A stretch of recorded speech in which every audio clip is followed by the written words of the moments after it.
Hi, I'm Paula McIntyre and I'm delighted to be working with Mid and East Antrim Age Well Partnership in this Hard to Swallow campaign. So dysphagia, which is the medical term for being hard to swallow, can affect any of us. So from a baby to somebody elderly, it can affect us all. And I think the thing is that if you or you're somebody that you care for has a problem or has developed a problem swallowing, it's very important that you talk to either your GP or go to a speech and language therapist, and they'll be able to give you all the advice you need on what to do, how to make food that's going to be easier to swallow. I'm going to show you a few tips today about what you can do to make the food easier to swallow. Food gives us all so much joy, and just because it's hard to swallow, you should not have the joy taken out of that. And to be able to sit and eat with your family is one of the lovely things in life. And just because food might be a wee bit pureed or we make it easier to eat, doesn't mean to say it can't have taste. And you know, that's the thing. Food should have a bit of oomph and, you know, a bit of passion with it. Okay. So I'm going to do a couple of things now. First thing I did was I got a ham hock, or you could do a ham, and I cooked this down to what I would call fork tender. So the thing about it is you get a joint of ham or a ham hock or a ham, cover it with water. I put it into one of these wee pots here, or you can get bigger pots. Put in lots of vegetables. So I put in here leeks, I put in celery, and I put in onion. Cover that with water, bring it up to the boil, and then let it simmer. Or what you can do is you can make sure that it's always covered in water. So just keep topping up. The other thing I do to avoid the steam actually is put the top on it and put it into a low oven and cook it for as long as it takes for it to be.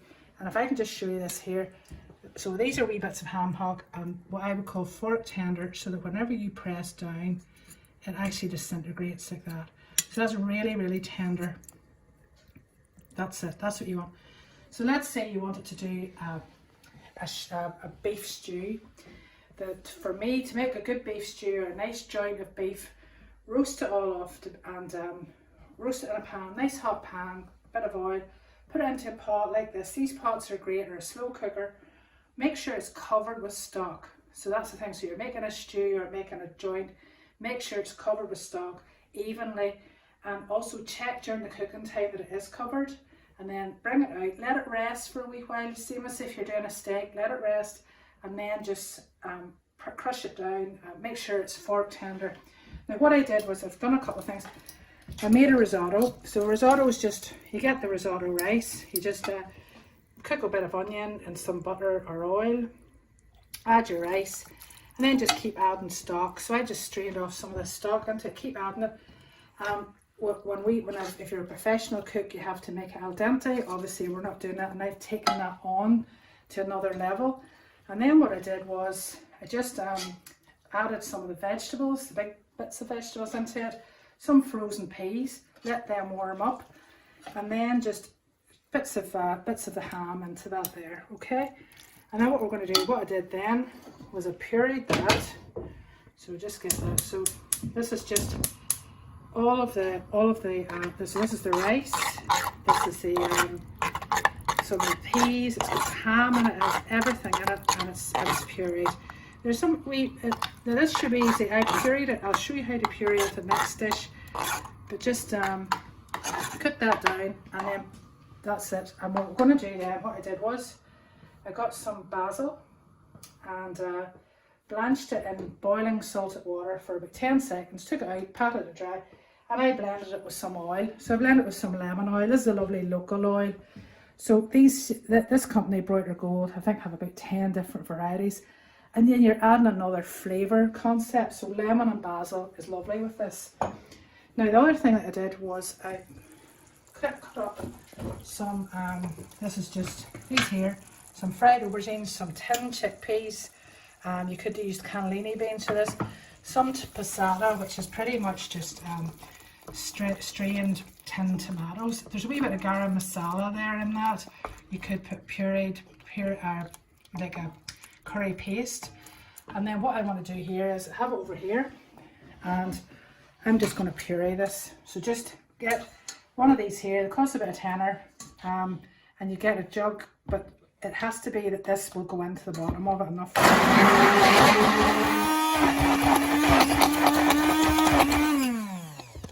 Right. There are other blenders that you can get actually. There's one called a Vitamix, which will give you a really it's like a jug blender, and you can put that in and you get a really lovely puree with that. But this, we're just going to warm this up, and then we'll plate these two up. So this is just our, it's just like really like a vegetarian curry, but we've just pureed it. Okay, give that a wee warm. Let's swap places here. We'll give this a warm. And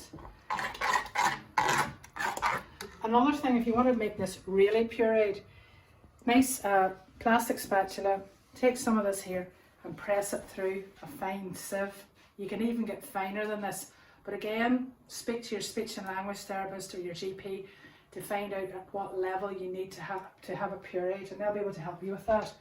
So we'll start off with our pea puree. Well, this is our risotto, so our risotto and pea and ham. And we'll put that in there. So this smells lovely. If you want to put a wee bit of Parmesan cheese into this as well, or even a bit of cheddar just to melt it in. And then just a nice wee swirl of our lemon and basil oil just over the top. Okay. And that again, whenever the oil hits the lovely hot risotto, you know, and you get that lemon and basil, it's really lovely. Now with our chickpea and our aubergines, what we're going to do is now we want to add another sort of flavour profile to this. So I've got some lovely yoghurt here. So this is Clandyboy Estate yoghurt from outside Bangor. Smoked paprika. This is a sweet smoked paprika, so it's not hot. None of this is spicy, but if you like spicy, I think sometimes as we get older, our palates tend to die out, not just tend to sort of cool down a wee bit. And I know myself, my chili tolerance is a lot higher than it used to be. So if you like spicy, and again, it's one of those things, it's, you know, it's a really exciting flavour. So this is our chickpea, aubergine, tomato with the garam masala. Just that goes in there, and then just mix up, and then just a nice blob of that there. And what you could do actually at this stage here is just this lemon oil is lovely, and just a wee bit of lemon oil on the top as well. Just again, for different layers of taste and flavour, because we're going with really one texture here. So to replace the excitement in your food that we would have with crunchy things and textured things, do it with just flavoured yogurt or flavoured oil. Now, I hope you enjoy these. The recipes will be available, and the thing is just to keep experimenting yourselves.